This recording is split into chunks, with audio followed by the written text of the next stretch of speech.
Hello viewers, अस्सलाम वालेकुम। आज हम आपको दिखाएंगे कि हिरन आवाज़ कैसे निकालता है। ये एक वीडियो उस वक़्त फिल्माई गई है जब एक हिरन घास खा रहा था और घास खाते हुए कैमरामैन के बिल्कुल नज़दीक आ गया था।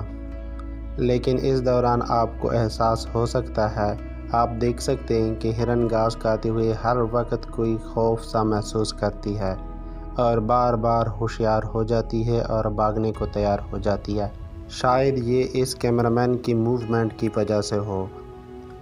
कैमरामैन ने पूरी कोशिश की है कि आज हिरन की आवाज़ को रिकॉर्ड किया जा सके ताकि ये पता चल सके कि हिरन भी भेड़ बकरियों की तरह कोई आवाज़ निकालता है या यूं ही खामोश रहता है और खामोश ही ज़िंदगी बसर करता है।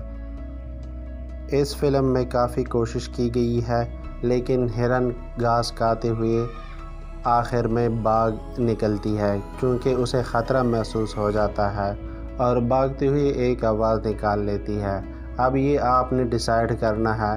इस आवाज़ को अच्छी तरह सुन ले, वीडियो के आखिर में आ जाती है, लेकिन आपने डिसाइड करना है कि क्या यही एक आवाज़ है जो हिरन निकालती है, इसकी कोई और आवाज़ है या नहीं जो भेड़ बकरियों की तरह ये निकाल सके, या ये सिर्फ़ इस तरह की आवाज़ निकालती है।